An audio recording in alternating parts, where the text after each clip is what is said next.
This is Andy Perot for Boxing News. I'm joined by Tony and Charlie Sims here after a successful night for your man Joe Cordina. Tony, should start with yourself. What did you make of Joe's performance? How did you see the fight? Yeah, it weren't a great performance because, we trained and sparred to keep the fight long. I felt like when Joe kept the fight long, he was in control of the fight. But Vazquez, he was a tough competitor, and his only chance of success was up close, which when he stuck in close, that was a little bit of success he was having. But I made Joe win it by a good couple of rounds, and it was a good fight. It was a good fight. Speaking to the crowd afterwards, speaking to Prince Albert afterwards, he said it's the best fight they've ever had here in all the years they've been doing it. So the crowd enjoyed it. It's an interesting point that you made about the trying to keep the fight long, and you wanted Joe to kind of use his boxing skill set more. Because I've just spoke to Joe, and he said more of his sparring he felt was based around more of kind of a coming together of styles and more of a Mexican war is what he was anticipating. Was you surprised that maybe that didn't ignite? Was that something you maybe expected at all? Well, I think Joe just likes to get stuck in at times, and I wanted Joe to keep it long and then just little bursts of flurries and then move your feet side to side. But I just felt like he was sitting in there too long with a guy who was short-armed, very short, kept himself low.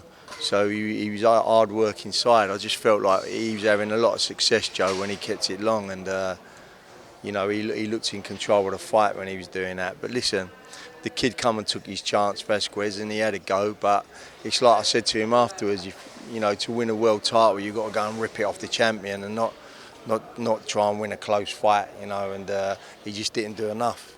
Charlie, bringing yourself into this, how was you seeing the fight progress as the rounds were going on? Was you seeing it as close as what certainly online had it? I mean, it was certainly hard to score at times. There were a lot of close rounds. I thought Joe did all of the significant work, certainly the sharper punches, the heavier punches. I thought Vazquez was good in the pocket. I thought he was awkward, moving side to side, using his angles, but none of the shots were really that big from what I could see. It was more just work rate. He was kind of popping them, but it was awkward for Joe. It was awkward when he was in the pocket.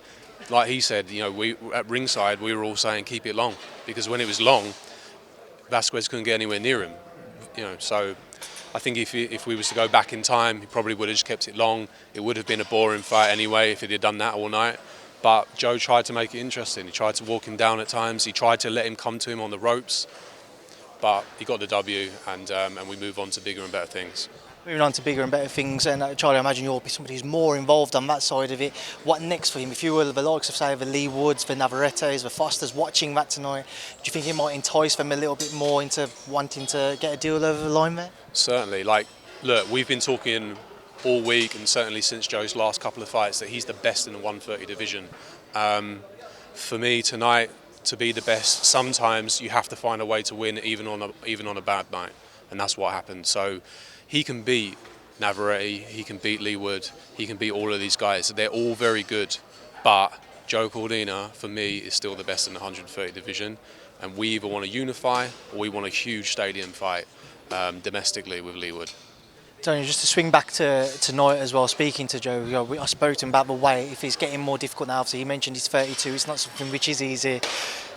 You're in the gym with him, do you see it becoming a bit more difficult for him as his career is progressing now to make the 130 limit? Yeah, obviously as you get older it gets tougher to make, and he's probably going to do one more fight at 130 and then he's going to move up to lightweight afterwards. So it'll probably be one more fight at that weight, obviously. He's like 32 and, it's tough, but listen, he'll get the job done. He got the job done tonight and he'll get another fight at that, a big fight, financially to secure his family, and then he'll move up a weight. If you had the chance, Tony, to train Joe for a specific fight, obviously all of those names we mentioned would be highly entertaining.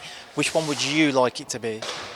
Either just whatever is financially the biggest fight, and that's all Joe's thinking about, securing his family. He's done this sport his whole life. He's 32 now. He just wants to secure his family, and that next fight, he knows he's going to get that in his next fight, and that's what it's all about really. Is just securing his family's future. Gentlemen, I appreciate your time here. I'll leave you now to enjoy the rest of your time here in Monte Carlo. I hope you have a good night celebrating, and thank you for speaking to me in Boxing News. Thanks, Andy. Cheers. Thanks, Andy.